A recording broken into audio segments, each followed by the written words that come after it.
निश्चित रूप से आपने माननीय राष्ट्रीय अध्यक्ष जी को जो भरोसा दिलाया है और संगठन के बारे में कहा है, निश्चित रूप से ये कार्य समिति उसी आशा और अनुरूपी के साथ संगठन को आगे बढ़ाने का और इन सभी योजनाओं को नीचे तक पहुंचाने का काम करेगी। मैं आग्रह करूंगा हम सबके मुखिया, भारतीय जनता पार्टी के राष्ट्रीय अध्यक्ष सम्मानीय जगत प्रसाद नड्डा जी से कि वो आएं और हम सबका मार्गदर्शन करें। एक बार जोरदार तालियों के साथ अपने स्थान पर खड़े होकर के एक बार जोरदार तालियों के साथ माननीय भाई साहब का स्वागत। भारत माता की, भारत माता की, भारत माता की।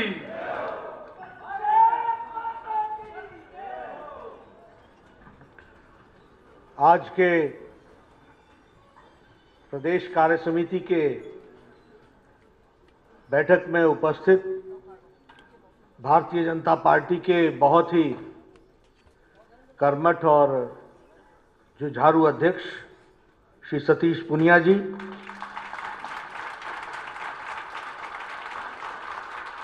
पूर्व में मुख्यमंत्री रहीं और भारतीय जनता पार्टी की राष्ट्रीय उपाध्यक्ष बहन वसुंधरा जी, हमारे राष्ट्रीय महामंत्री और यहाँ के प्रभारी और राज्यसभा के सदस्य अरुण सिंह जी, हमारे पूर्व में राष्ट्रीय उपाध्यक्ष रहे वरिष्ठ नेता और राज्यसभा के सदस्य श्री ओम माथुर जी, हमारे नेता प्रतिपक्ष श्री गुलाब चंद कटारिया जी, हमारे यहाँ की प्रदेश सहप्रभारी और हमारे लोकसभा की सदस्य बहन भारती बहन सियाल जी, भारत सरकार में मंत्री गजेंद्र सिंह शेखावत जी, हमारे केंद्रीय मंत्री अर्जुन राम मेघवाल जी, हमारे केंद्रीय मंत्री कैलाश चौधरी जी, हमारे उप नेता और हमारे वरिष्ठ सहयोगी राजेंद्र राठौर जी, चंद्रशेखर जी, बहन अलका गुर्जर जी, हमारे राष्ट्रीय मंत्री सीपी जोशी जी, हमारे प्रदेश के उपाध्यक्ष और हमारे पूर्व अध्यक्ष अरुण चतुर्वेदी जी, अशोक परनामी जी, सम्मानित मंच और यहाँ भारतीय जनता पार्टी के सभी वरिष्ठ प्रदेश कार्य समिति के सदस्यगण, पदाधिकारीगण, सांसद और विधायकगण और हमारे जिला के भी जिला अध्यक्षगण, मीडिया के मेरे साथी, प्रिंट मीडिया और इलेक्ट्रॉनिक मीडिया के मेरे साथी, आप सब लोग आज कुछ संकल्प लेकर के आगे संगठन की योजना बनाने के लिए एकत्र आए हैं और इसीलिए प्रदेश कार्य समिति की बैठक हो रही है। इस बैठक में मुझे भी आने का सौभाग्य मिला। सबसे पहले तो राजस्थान की भूमि, ये जो वीरों की भूमि है और ये तपोभूमि है, इसको मैं नमन करता हूं और यहां से प्रेरणा लेता हूं। जहां तक भारतीय जनता पार्टी का सवाल है, मैं यहां बैठा बैठा सोच रहा था, मैं 1991 में आया था, शायद 1991 में राष्ट्रीय कार्य समिति की बैठक इसी हॉल में हुई थी और उससे पहले की यात्रा को याद कर रहा था कि कैसे हमारे स्वर्गीय भैरव सिंह शेखावत जी ने पार्टी को खड़ा किया, किस तरीके से उन्होंने, जब यहां नाम लेवा नहीं था तो जनसंघ का दिया जला करके गांव गांव, घर घर, शहर शहर, डगर डगर घूम करके उन्होंने दिया जलाया और उसी दीपक से बढ़ते बढ़ते आज भारतीय जनता पार्टी का यह स्वरूप बना है। मैं ये इसलिए याद कर रहा था क्योंकि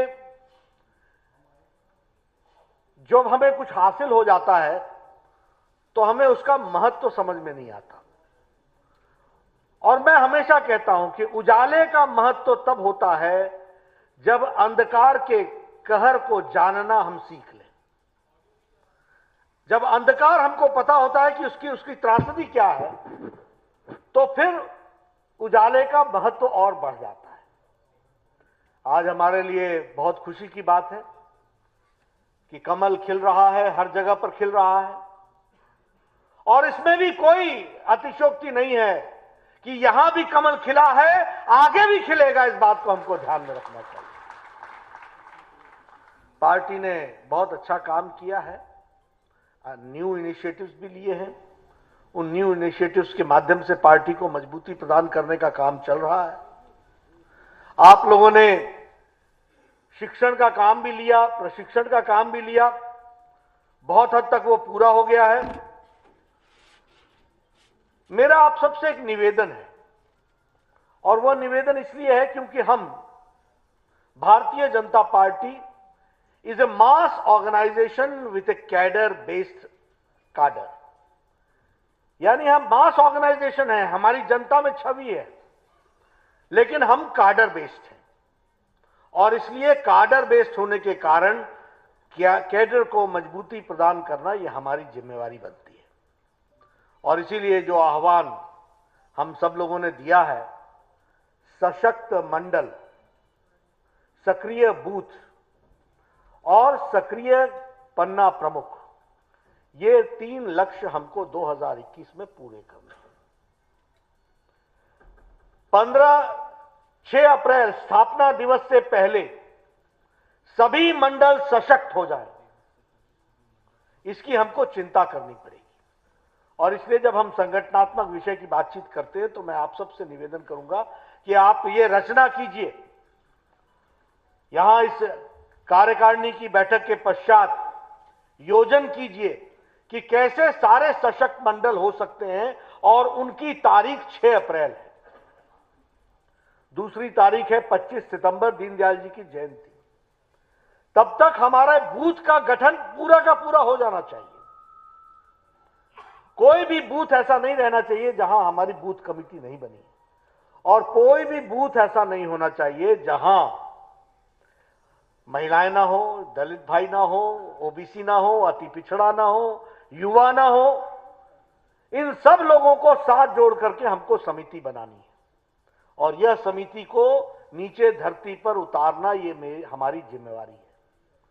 और इसके साथ साथ 25 दिसंबर अटल जी का जन्मदिन, तब तक हमको हर बूथ पर, मैं लंबा टाइम दे रहा हूं आपको ताकि आप ये ना कह सकें कि हमें समय नहीं मिला, 25 दिसंबर तक हर बूथ पर हमको पन्ना प्रमुख, सक्रिय पन्ना प्रमुख बना लेना है। इसके लिए हमको काम करना है। आप कहिएगा कि राष्ट्रीय अध्यक्ष दिल्ली से चल के आया और वो बूथ की चर्चा कर रहा है। मैं इसलिए चर्चा कर रहा हूं क्योंकि यही हमारी ताकत है, यही हमारे को शक्ति देती है। आपसे मैं निवेदन करना चाहूंगा, आप लोगों को मालूम नहीं होगा शायद, कि सूरत की सीट को लार्जेस्ट मैक्सिमम मार्जिन से जीतने वाली सीट सूरत की है, और सूरत में कोई जनसभा नहीं हुई, सूरत में कोई कैंडिडेट की सभा नहीं हुई, सिर्फ बूथ वर्किंग से लार्जेस्ट मार्जिन से जीत करके आए। इसका मतलब यह हुआ कि मोदी जी की हवा तो सब जगह थी, लेकिन उस हवा को कैप्चर करने की ताकत सूरत के पास थी। वैसे ही हमारे हिमाचल में कांगड़ा को सेकंड हाईएस्ट मार्जिन मिला। कैंडिडेट 6 दिन पहले घोषणा होती है, कैंडिडेट को कोई जानता नहीं था कि ये कैंडिडेट बनेंगे, लेकिन वहां भी हम 4,80,000 से ज्यादा वोटों से जीत करके आए। ये मैं इसलिए आपको कह रहा हूं कि अगर आपने, जनता में वातावरण होता है, जनता चाहती है, लेकिन जो जनता चाहती है उसको ईवीएम में डालना, यह भारतीय जनता पार्टी का काम होता है। इसको हमको पूरा करना चाहिए, इसके लिए हमको काम करना चाहिए।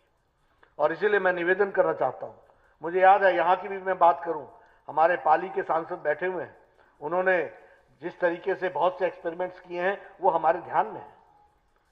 इसलिए हमको नीचे की धरती पर इसको कोशिश करनी चाहिए कि किस तरीके से हम इसको उतार सकते हैं, और उसके लिए हमको काम करना चाहिए। आप बोलिएगा कि ये आए थे, कोई राष्ट्रीय विषयों पर बातचीत नहीं कर रहे हैं और ये संगठनात्मक विषयों पर बातचीत कर रहे हैं।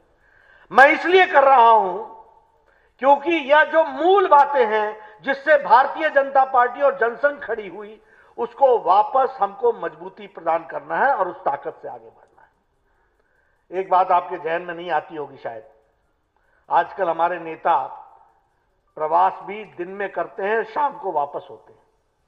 Touch and go, touch and go, touch and go, no.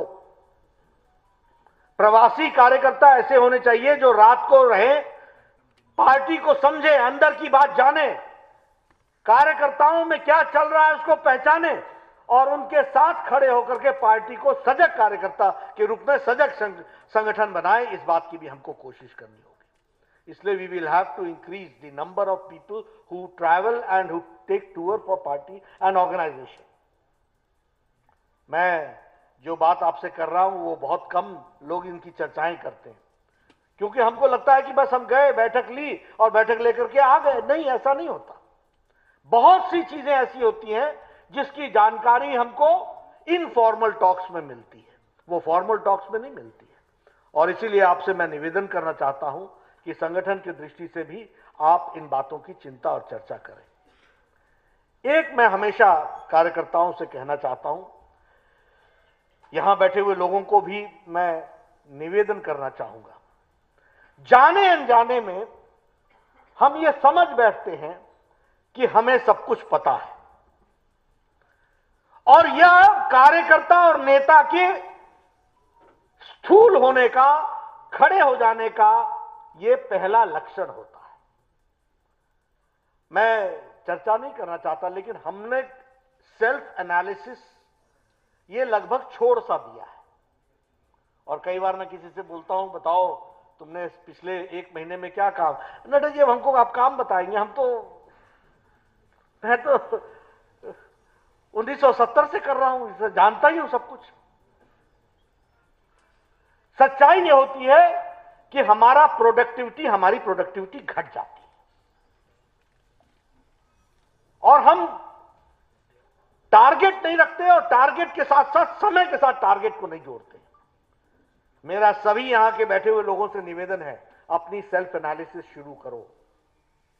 आप तय कीजिए कि हमारी कमिटमेंट के साथ साथ हमारी उपयोगिता, रेलेवेंस कितनी है।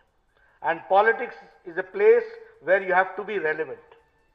और रेलेवेंट का मतलब यह होता है कि आप पार्टी में कंट्रीब्यूट कितना कर रहे हैं, आपकी उपयोगिता कितनी है, आपकी अपने डेवलपमेंट में, योग्यता में कितना विकास हुआ है, आपकी स्वीकार्यता कितनी है। मुझसे कई लोग मिलते हैं, कहते हैं नड्डा जी मुझे 20 साल हो गए, 25 साल हो गए, मैं देखो जी मेरा कुछ आप करते ही नहीं हो। वो बेचारे को ध्यान में नहीं आता है कि वो 20 साल से एकला चल हो रहे हैं, अकेला ही चला हुआ है। किसी भी बैठक में आएगा, मैं हाजिर हो गया, नमस्कार जी, मैं जा रहा हूं। तो ये अकेला चल रहे होगा और दूसरा कोई आ जाए, लाना नहीं कभी। अब देखिए आप मुस्कुरा रहे हैं तो आप समझ रहे हैं मेरी बात। दूसरा आ ना जाए तो आपकी स्वीकार्यता कैसे बढ़ेगी। मैं हंसी हंसी में कई बार बोलता हूं, मंच बहुत सजा हुआ है, बैठे हैं नेता, तो बोलते आओ बैठो, आओ बैठो, आओ बैठो। कहां बैठे, कुर्सी देगा तब ना बैठेंगे। तो ये जो स्वीकार्यता, सबको साथ लेकर के चलने की ताकत, ये नेता को डेवलप करना पड़ेगा और ये हम सब लोगों को ध्यान में रखना चाहिए। उसी तरीके से परिपक्वता, मैच्योरिटी, हमें ये इसकी एनालिसिस करनी चाहिए कि क्या हम मैच्योरिटी के साथ काम कर रहे हैं। मैं कई बार कहता हूं, कार्यकर्ता समस्या नहीं होती, कार्यकर्ता समाधान होता है। वो समस्या नहीं बन सकता। शिकायत करने का काम नहीं है। और दूसरी बात, कार्यकर्ता पोस्ट ऑफिस नहीं है। वहां पर घटना घट गई, फोन किया, हां जी सतीश जी, हां जी वसुंधरा जी, यहां पर यह घटना घट गई, पोस्टमैन का काम पूरा किया, फोन रखा, चल दिया। नहीं, आप गए वहां, क्या नेता तो आएंगे, लेकिन आपने क्या किया, व्हाट इज योर कंट्रीब्यूशन। तो हमने पोस्टमैन नहीं बनना है, हमने कार्यकर्ता बनना है, हमने उसका उत्तर देना है, हमने उसको संभाल करके चलना है। और मैं इसलिए सारी बातें आपसे कर रहा हूं क्योंकि यह बातें हम लोगों के जहन में होनी चाहिए कि हम संगठन के दृष्टि से कैसे अपनी उपयोगिता बढ़ा सकते हैं, कैसे अपनी योग्यता बढ़ा सकते हैं, कैसे हम और मैच्योर हो सकते हैं, कैसे हम अपनी स्वीकार्यता बढ़ा सकते हैं, कैसे हम सबको समावेश करने की हम ताकत पैदा कर सकते हैं। ये जब पैदा होता है, देखिए लीडर जो होते हैं वो किसी के कहने से नहीं बनते। लीडर जो होते हैं वो अपने एक्शन से बनते हैं, और एक्शन में हमेशा यह ध्यान रखना चाहिए कि हमारा स्वीकार्यता तभी डेवलप होती है जब हम सबको साथ लेकर के चलने का मादा उठाते हैं। इसलिए मैं सभी कार्यकर्ताओं से यह निवेदन करना चाहता हूं कि हमको पार्टी की स्ट्रेंथ को अगर आगे बढ़ाना है और ताकत बढ़ानी है तो ये सब मैच्योरिटी के साथ हम सब लोग आगे बढ़ेंगे तो जरूर उसका हमको लाभ मिलेगा। अब मैं अगर बात करूं केंद्र सरकार की, आदरणीय प्रधानमंत्री जी की आप सब लोग जानते हैं, बहुत से सांसद हैं यहां पर, बहुत से विधायक हैं, सब सारी बातों को जानते हैं। लेकिन क्या हमने राजस्थान की जनता को इस बात का एहसास कराया है? मैं इसलिए कहना चाहता हूं, ये कोरोना का संक्रमण आया, कोरोना का संक्रमण तो सारे दुनिया में आया था, लेकिन क्या हुआ? दूसरे देशों में कोरोना नेतृत्व के लिए प्रश्नवाचक चिन्ह खड़ा कर दिया। अमेरिका का चुनाव, ट्रंप का चुनाव कोरोना पर ही हो गया, और आपको मालूम है कि उस मुद्दे ने क्या नतीजे पहुंचा दिए। ये हमसे शक्तिशाली थे, ये हमसे स्वास्थ्य की सुविधाएं में अच्छे थे। सारा यूरोप कोरोना के संक्रमण में अपने आप को असहाय महसूस कर रहा था। उनकी स्वास्थ्य सेवाएं हमसे अच्छी थी। मैं भारत का स्वास्थ्य मंत्री रहा हूं, मुझे मालूम है, लेकिन उनकी स्वास्थ्य सेवाएं अच्छी थी, जनसंख्या छोटी थी, लेकिन वो असहाय हो महसूस किया और लड़खड़ा गए, और एक बार नहीं 3-3 बार लॉकडाउन लगाना पड़ा। फिर भी अपनी मॉर्टैलिटी रेट को, मृत्यु दर को संभाल नहीं पाए। लेकिन भारत जैसा देश, 130 करोड़ का देश, जिस दिन कोरोना आया था उस दिन हमारे पास सुविधाएं नहीं थी, उसके बावजूद भी मोदी जी के नेतृत्व ने 130 करोड़ देश को समय पर लॉकडाउन लगा करके इस देश को बचाया। इस बात को हमको समझना चाहिए। अमेरिका क्या कह रहा था? No, we will not go for lockdown, economy is more important. यानी इकोनॉमी और जनता जान, इसके बीच में वो फैसला नहीं कर पा रहे थे। सारा यूरोप क्या कहता रहा कि नहीं, हम तो इकोनॉमी की चिंता करेंगे। हमारे मोदी जी ने क्या कहा? जान है तो जहान है। और जब जान की चिंता कर ली तो कहा जान भी है और जहान भी है, दोनों को हम संभाल लेंगे। ये बात गांव गांव तक हमको पहुंचाना है कि किस तरीके से मोदी जी ने और हमारे नेतृत्व ने किस तरीके से 130 करोड़ के देश को बचाया। जिस दिन कोरोना आया था, मुझे मालूम है, एक लेबोरेटरी होती थी NIV Pune, national institute of virology Pune, एक। आज 2500 से ज्यादा लेबोरेटरी हैं। आज लगभग हम डेडिकेटेड हॉस्पिटल हमारे पास 15,000 के आसपास हैं, और उसी तरीके से हमारी जो टेस्टिंग कैपेसिटी है, वह टेस्टिंग कैपेसिटी जो है वो 12 लाख पर डे हो गई है। 12 लाख टेस्टिंग हम कर सकते हैं, ये हमारी ताकत हो गई है। 3 लाख हम साल में वेंटिलेटर बना सकते हैं, 5 लाख PPE किट हम बना सकते हैं। एक पर्सनल प्रोटेक्शन इक्विपमेंट नहीं था, इंपोर्ट कर रहे थे। पिछले मार्च महीने में हम इंपोर्ट कर रहे थे। आज हमारे पास 5 लाख टेस्टिंग कैपेसिटी है। हम लोगों ने HCQ और पैरासीटामोल प्रधानमंत्री जी ने देश को ही नहीं दिया, 150 देशों को दिया। 150 देशों को। ये छोटी घटना नहीं है। अभी वैक्सीनेशन के लिए क्यों बाकी देश वैक्सीनेशन की में पहल नहीं कर पाए? वो तो हमसे बहुत आगे थे रिसर्च में, R&D में। लेकिन प्रधानमंत्री जी ने भारत के उद्योग को और भारत की जो टैलेंट है उसको जगाया, और हमारी जो रिसर्च और डेवलपमेंट का काम था उन्होंने उस काम को पकड़ा, हमारे साइंटिस्ट ने पकड़ा। एक नहीं 2-2 वैक्सीन बनाई, और दुनिया का सबसे बड़ा वैक्सीनेशन कार्यक्रम अब चल पड़ा है, दूसरे चरण पर पहुंच गया है। इसको हमको ध्यान में रखना चाहिए। और इसके साथ साथ 20 देशों को हम वैक्सीन दे चुके हैं। अभी भी हमारे देश मांग रहे हैं कि वैक्सीनेशन के लिए हम इंडिया का वैक्सीन लेंगे और कोई वैक्सीन नहीं लेंगे। और कल प्रधानमंत्री जी ने खुद को, पहले कोरोना वॉरियर्स को, उसके बाद खुद को इंजेक्शन, वो वैक्सीनेशन लगाया, और देश में यह स्थापित कर दिया कि इस वैक्सीनेशन को हमको आगे बढ़ाना है, इसके काम को आगे बढ़ाना है। मित्रों, ये सारी बातें मैं आपसे चर्चा कर रहा हूं इसलिए नहीं कर रहा हूं कि आपको ये सब चीजों की जानकारी नहीं है, नहीं, आपको जानकारी है, लेकिन ये बात जन जन तक जानी चाहिए, ये बात हमको बार बार बतानी चाहिए, क्योंकि ये छोटी घटनाएं नहीं हैं, इसको हमको ठीक ढंग से रखना ये हमारी जिम्मेवारी बनती है। आप बताइए, कोरोना के हम लोगों ने कभी सोचा था कि 3 महीने का लॉकडाउन होगा, और कभी सोचा था कि 3 महीने के लॉकडाउन में हमारे गरीब साथी कैसे रहेंगे? लेकिन प्रधानमंत्री गरीब कल्याण पैकेज को दे करके 80 करोड़ की जनता को 5 किलो गेहूं, 5 किलो चावल, 1 किलो दाल दे करके 9 महीने तक, मार्च महीने से लेकर छठ और दिवाली तक बहनों का इंतजाम किया गया ताकि वो 2 वक्त की रोटी इज्जत के साथ खा सके। इस काम को किया गया।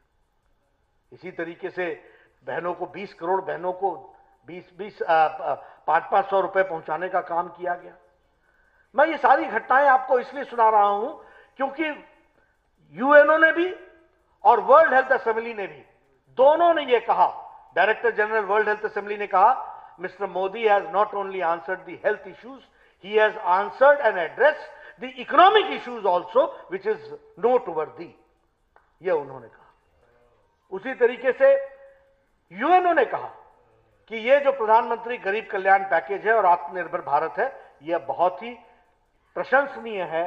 इसने भारत के 130 करोड़ जनता को सर्वाइव करते हुए आगे बढ़ने का लक्ष्य दिया है। और आत्मनिर्भर भारत को, जिस बात को हम आगे बढ़ा रहे हैं, उसमें तो आप सब लोगों को, हम सब लोगों को साथ देने की जरूरत है।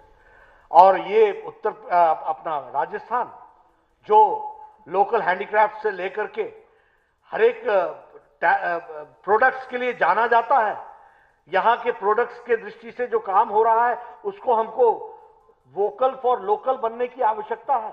और वो वोकल फॉर लोकल के लिए हम सब लोग अपने आप को कैसे आत्मसात कर सकते हैं, यह करने की जरूरत है। यह मैं जरूर आपसे कहना चाहूंगा। मित्रों, हमारी यात्रा, जब हम यात्रा की बात करते हैं,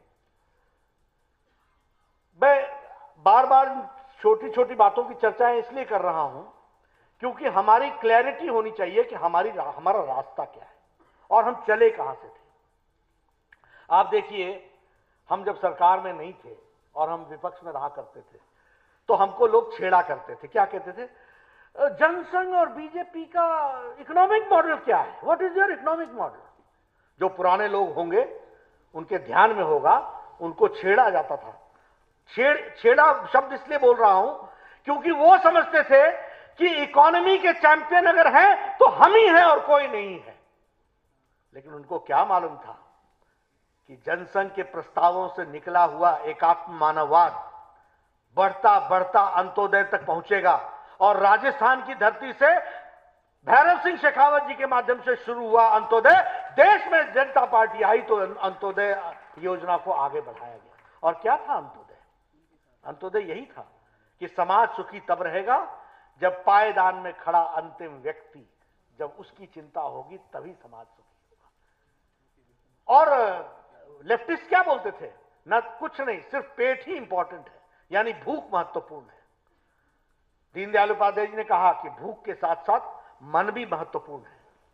दीनदयाल उपाध्याय जी ने कहा कि भूख के साथ साथ भूख की तृप्ति होनी चाहिए, लेकिन भूख के साथ साथ इंटेलेक्ट की भी तृप्ति होनी चाहिए, भूख के साथ साथ आत्मा की भी तृप्ति होनी चाहिए।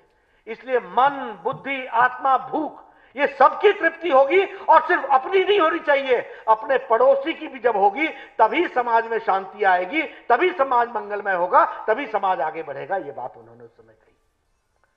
और अंत्योदय के बाद प्रधानमंत्री मोदी जी ने उसी को एक नया रूप दिया। क्या दिया? सबका साथ, सबका विकास, सबका विश्वास। ये वाक्य ऐसे नहीं है, ये शब्द ऐसे ही नहीं है, ये हमारे इकोनॉमिक मॉडल का सार है। This is the essence of our economic model. और आप देखिए, आयुष्मान भारत क्या है? आयुष्मान भारत 130 करोड़ का देश, 55 करोड़ के लोग 5 लाख के हेल्थ कवर के अंडर आ गए। यानी अमेरिका नहीं सोच सका, यूरोप नहीं सोच सका, हिम्मत नहीं कर सका। और आपको मालूम है हमारा आयुष्मान भारत कितना बड़ा है? सारी अमेरिका की आबादी में ला लो, सारी कनाडा की आबादी में ला लो, सारी मेक्सिको की आबादी में ला लो, सबको जोड़ लोगे तो हमारा आयुष्मान भारत बनता है, world's largest health coverage programme बनता है। अब इसका अंतर क्या पड़ा? अब लोगों को लगेगा हाँ आया आयुष्मान भारत। ऐसा नहीं है दोस्तों। आपने गरीब के घर पे कभी देखा नहीं कि अगर कैंसर हो जाए तो वो उस मरीज के साथ कैसा व्यवहार होता था? आपको इसका अंदाजा नहीं होगा कि किसी घर में, अगर गरीब के घर में किसी की हार्ट का प्रॉब्लम हो जाए तो बाईपास सर्जरी कराने के लिए घर बिक जाता था। अगर किसी को कैंसर हो जाए तो या तो वह बेचारा कैंसर से जाएगा या उसका घर जाएगा या खेत जाएगा, या परिस्थिति थी। और ये एक छोटी जनसंख्या की नहीं थी। 130 करोड़ देश में 55 करोड़ लोगों को आज उसका लाभ यह मिल रहा है कि इंडिया के, भारत के गरीब लोगों का हेल्थ स्टेटस ऊंचा आ रहा है और वो आगे बढ़ रहा है। 1.5 करोड़ लोगों ने इसका लाभ उठा लिया है और 20,000 करोड़ रुपए भारत सरकार ने खर्च किए हैं और उनका ऑपरेशन कराया, गंभीर बीमारियों से उनको बचाने का काम किया है। मुझसे कई बार, मैं बार बार उसकी चर्चा भी करता हूं, छोटी छोटी घटनाएं लगती हैं लेकिन बहुत महत्वपूर्ण होती है। राम मनोहर लोहिया जी ने संसद में कहा था कि मुझे शर्म आती है कि जब मैं जीप पर चलता हूं तो गांव की महिलाएं झुंड की झुंड सड़कों पर अपने दैनिक नित्य कर्म के लिए आती हैं। संसद में कहा था, कोई चिंता नहीं हुई। लेकिन प्रधानमंत्री मोदी जी ने 130 करोड़ के देश में 11 करोड़ इज्जत घर बना करके 11 करोड़ लोगों को, बहनों को इज्जत देने का काम किया। यह हमको समझना चाहिए। हम सब लोग गांव से आते हैं, आपको मालूम होगा कि हमारी बहनें नित्य कर्म के लिए सूर्योदय और सूर्यास्त का इंतजार करती थी। मुझे, अगर मैं राजस्थान के आंकड़े बताऊं, आपके यहां 75 लाख टॉयलेट्स बने हैं, इसका मतलब 75 लाख बहनें उस 11 करोड़ में उनको इज्जत और इंपावरमेंट और सशक्तिकरण दिया, तो मोदी जी ने दिया है। इस बात को हमको समझना चाहिए। अब वो उजाला योजना 18,000 गांव बगैर बिजली के, 70 साल आजादी के होने के बाद लगभग 2 करोड़ 60 लाख लोग बगैर घर में बिजली के, उनको बिजली देने का काम किया गया। तो ये सारी बातों का, इसका असर क्या पड़ता है? आप सोचिए, आपके घर में बिजली नहीं हो, आपका डेवलपमेंट का प्रोसेस कितना रुक जाता है। आप इस बात को समझिए। जिन घरों ने वर्षों तक बिजली नहीं देखी होगी, उनके घर का विकास कैसा हो रहा होगा? और उनकी छोटी संख्या नहीं है, 2 करोड़ 60 लाख से ऊपर की संख्या है। उनको घर में बिजली पहुंचाने का काम किया गया। हमारे नौजवान युवाओं के लिए मुद्रा योजना से लेकर के, स्टार्टअप योजना से लेकर के, हमारे बाकी योजनाओं के माध्यम से उनको मुख्य धारा में लाने का काम हुआ है। अभी ये आत्मनिर्भर भारत में स्मॉल और मीडियम साइज के जो हमारे इंडस्ट्रीज हैं, उनको पैकेज के रूप में उनको मुख्य धारा में लाने का काम चल रहा है। मित्रों, ये हमारी जिम्मेवारी होती है कि लास्ट माइल डिलीवरी देने में हम सांसद लोग, हम विधायक लोग, हम कार्यकारिणी के सदस्य लोग, हम उसमें अपना कैसे योगदान कर सकते हैं, इसकी हमको चिंता करनी चाहिए और इस तरीके से उनको जोड़ना चाहिए। किसान की बात ले लीजिए। आप बताइए, आजकल लोग किसानों के बारे में बात करते हैं। मैं दावे के साथ बोल सकता हूं और मैं चाहता हूं कि इस पर कोई बहस कर ले। किसानों के, किसान नेताओं ने वर्षों लिप सर्विस की है और किसान पर राजनीति की है, किसान का भला नहीं किया है। अगर किसान का भला किया है तो प्रधानमंत्री मोदी जी ने किया है। इस बात को हमको ध्यान रखना है। आप बताइए, फर्टिलाइजर के लिए लाठीचार्ज होता था कि नहीं होता था? ये नीम कोटेड यूरिया किसने पहुंचाया? ये सॉइल हेल्थ कार्ड किसने पहुंचाया? ये प्रधानमंत्री फसल बीमा योजना किसने पहुंचाई? और ये हमारे अपने प्रधानमंत्री किसान सम्मान निधि 11 करोड़ किसानों को ये काम किसने पहुंचाया है? और ये जो रिफॉर्म्स है, ये रिफॉर्म्स किसान की तस्वीर और तकदीर बदलेगा, इस बात की हमको गारंटी है। और उसके बावजूद भी प्रधानमंत्री ने कहा बातचीत के लिए तैयार है।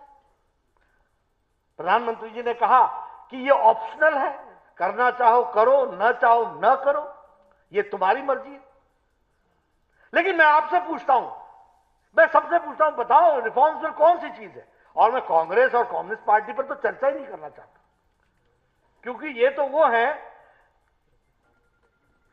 अब कहना नहीं चाहिए, लेकिन ये वो है कि जैसे गेम में होता है ना, पहले बॉल इधर से मारते रहते हैं, फिर हाफ टाइम के बाद कोर्ट बदल जाता है, फिर उधर से मारने लगते हैं, तो ये आर्ग्यूमेंट को भी उसी तरीके से बदल देते हैं। जब इधर होते हैं तो बोलते हैं रिफॉर्म्स रिफॉर्म्स रिफॉर्म्स, जब उधर खड़े हो जाते हैं no reforms no reforms no reforms. पूछो इनसे कि क्या है भाई, मालूम नहीं। ये एपीएमसी को अबॉलिश करने का मैनिफेस्टो में कांग्रेस पार्टी ने लिखा था कि नहीं लिखा था? और आप देखिए ये कैसी तस्वीर है। मैं हिमाचल का रहने वाला हूं, मैं बिलासपुर का रहने वाला हूं। मैं अपना प्रोडक्ट बिलासपुर के जिले से बाहर नहीं ले जा सकता, और एक निब बनाऊं अगर मैं कलम का, तो मैं दुनिया के किसी कोने तक पहुंचा दूं, उसके लिए कोई उसमें रुकावट नहीं है। लेकिन और बता दूं आपको, कई स्थानों पर तो यह है कि आप अपना आरती भी नहीं बदल सकते हैं। अगर आरती नंबर 251 आपका काउंटर है तो आप 290 के पास भी नहीं जा सकते हैं। यह स्थिति लाकर के खड़ी हुई है। लेकिन ठीक है, हमारे प्रधानमंत्री ने स्पष्ट कहा है हम वार्तालाप के लिए तैयार हैं। आप इसमें से बताओ क्या चीज इसमें से सुधार करने की जरूरत है, हम करेंगे। किसान हमारे अन्नदाता हैं, उनको मुख्य धारा में शामिल करना हमारी जिम्मेवारी है। लेकिन ये जो राजनीतिक दृष्टि से राजनीतिक नेता रोटियां सेकने का काम और राजनीतिक पार्टियां करती हैं और लोगों को गुमराह करती हैं, हमारी जिम्मेवारी बनती है कि गांव-गांव, घर-घर, एक-एक किसान के पास जाकर के ये बात करनी है कि हमको जो हमने रिफॉर्म्स लाए हैं उससे किस तरीके से भला होने वाला है। पंजाब में कॉन्ट्रैक्ट फार्मिंग नहीं चल रही थी क्या? ये कॉन्ट्रैक्ट फार्मिंग का लॉ पंजाब की कांग्रेस की सरकार लेके नहीं आई थी क्या? तुम करो तो सच, हम करें तो झूठ, कि क्या मतलब? ये सारे मुद्दे ऐसे हैं जिस पर हमको चर्चा करनी चाहिए और लोगों को इस बारे में हमको बताना चाहिए, लोगों को सामने इन बातों को रखना चाहिए। मित्रों, सतीश जी ने कुछ बातों की तरफ इंगित किया है। देखिए, ये कांग्रेस पार्टी का एक रूटीन सा हाल बन गया है और मैं इनको बोलता हूं फ्रस्ट्रेटेड लॉट। ये इतने फ्रस्ट्रेशन में है सत्ता पाने के लिए कि ये कुछ भी वायदा करेंगे और जो वायदा करेंगे उसको कभी निभाएंगे नहीं। ये बात आप ध्यान में रखिएगा। बोलो, कर्जा माफी की बात कही थी कि नहीं कही थी? दिन भी गिना दिए थे ना कि इतने दिन में हो जाएगा। तो अब आपको मालूम ही है कि इन लोगों ने क्या किया और किस तरीके से।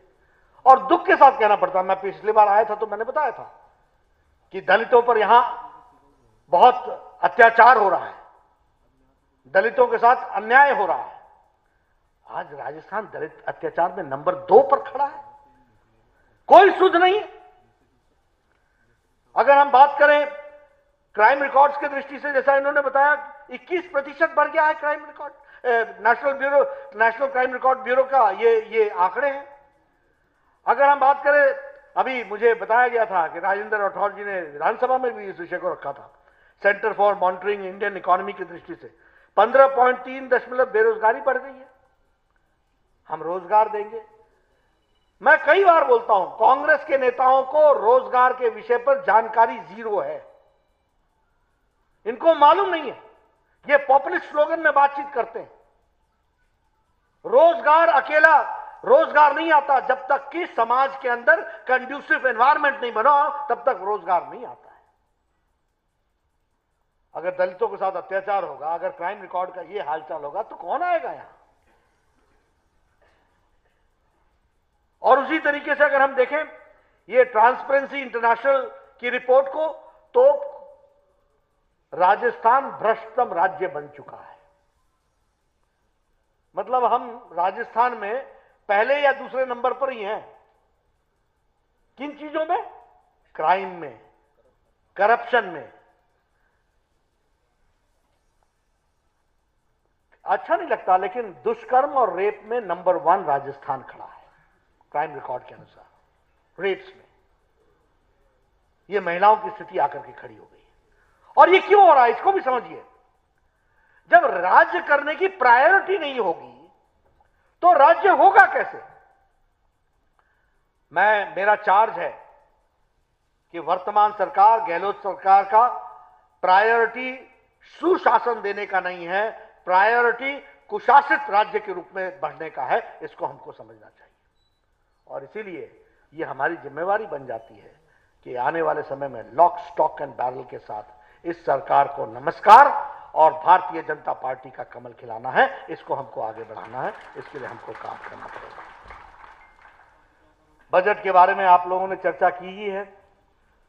अब इनके बजट ऐसे होते हैं कि मैं चाहूंगा आप लोगों को जो पहले 2 बजट हैं उनके सारे आंकड़े निकाल करके और सारी घोषणाओं को निकाल करके जनता के सामने जाना चाहिए, पूछना चाहिए, आपके प्रस्ताव में आना चाहिए, पूछना चाहिए कि भाई इस बार के बजट की तुम बात कर रहे हो, पहले तो यह बताओ कि पिछले बजट का क्या हुआ, कितना धरती पर लगा। लेकिन मित्रों, हमको एक बात माननी पड़ेगी, कांग्रेस पार्टी और कांग्रेस पार्टी की संस्कृति यह मान के चलती है कि हमने झूठ बोलते रहना है, जनता सुनती रहेगी और जनता हमारे पर विश्वास करेगी। लेकिन मैं ये कहना चाहता हूं कि समय बदल चुका है। भारतीय जनता पार्टी सशक्त माध्यम है सच्चाई को सामने लाने का और दूध का दूध, पानी का पानी करने का, समाज को जागृत करने का, और उसके साथ साथ सत्ता की दृष्टि से सही लोग सही जगह पर बैठे, इसकी हमको चिंता करनी पड़ेगी। और इसीलिए मैं अपने कार्य समिति के सदस्यों से यह निवेदन करना चाहता हूं, आप सब लोग फील्ड के वर्कर्स हैं, मैं आपको कुछ समझाऊं इसकी कोई आवश्यकता नहीं है, लेकिन हां, इन बातों को हमको जमीन तक ले जाना है, जनता के बीच में रखना है, उनको हर छोटी बड़ी बात से जानकारी दिलानी है।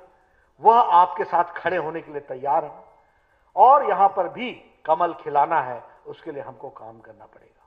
मुझे पूरा विश्वास है राजस्थान की भारतीय जनता पार्टी पुरानी पार्टी है, मजबूत पार्टी है, जमीनी पार्टी है, जमीन पर काम किया है और उसको हमको फिर से एक रूप देने की आवश्यकता है। और मुझे विश्वास है कि राजस्थान में हम दे पाएंगे और हम यहां पर सफल होंगे, इसका हमको पूरा ध्यान भी है। जो चुनाव के लोकसभा के नतीजे आए हैं उन्होंने स्पष्ट रूप में बताया है कि गहलोत की सरकार से लोग मुक्ति पाना चाहते हैं और भारतीय जनता पार्टी को लाना चाहते हैं। यह हमारी जिम्मेवारी है कि हम पूरी ताकत के साथ उनकी आशाएं और आकांक्षाओं पर उतरें और मुझे विश्वास है कि आप सब लोग जरूर करेंगे। आपने मेरी बात सुनी, आपका बहुत बहुत धन्यवाद। जय भारत, जय राजस्थान।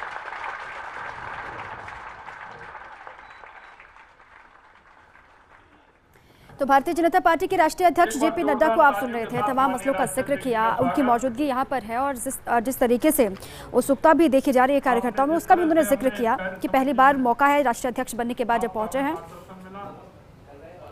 उसका जिक्र किया। मैं माननीय प्रदेश अध्यक्ष जी से आग्रह करूंगा कि हमारे ये तस्वीरें आपको दिखा रहे बेहद महत्वपूर्ण है। जेपी नड्डा, सतीश पूनिया, पूर्व सीएम वसुंधरा राजे और अरुण सिंह, गुलाब चंद कटारिया, और लगातार जो एक जुटता का संदेश देने की कोशिश की गई शुरुआत से लेकर अभी तक, वो संदेश मंच से भी दे दिया गया और साफ तौर से बताने की कोशिश कि राजस्थान बीजेपी एकजुट है, एक साथ है। तमाम गुटबाजी की खबरें भले ही आती हो, लेकिन मंच पर जब भी मौका ऐसा आया तो ये दिखाने की कोशिश सुबह से आज की गई है। वो एयरपोर्ट में हालांकि थोड़ी सी गुटबाजी दिखाई दी थी, लेकिन एयरपोर्ट पर नड्डा के पहुंचते ही वो गुटबाजी दूर हो गई और एक साथ खड़े हुए सभी दिखाई दिए, वो पूर्व सीएम वसुंधरा राजे हो या फिर सतीश पूनिया, तमाम बड़े लीडर हो बीजेपी के। एक छोटा सा ब्रेक ले रुक रहे हैं, फौरन लौटेंगे।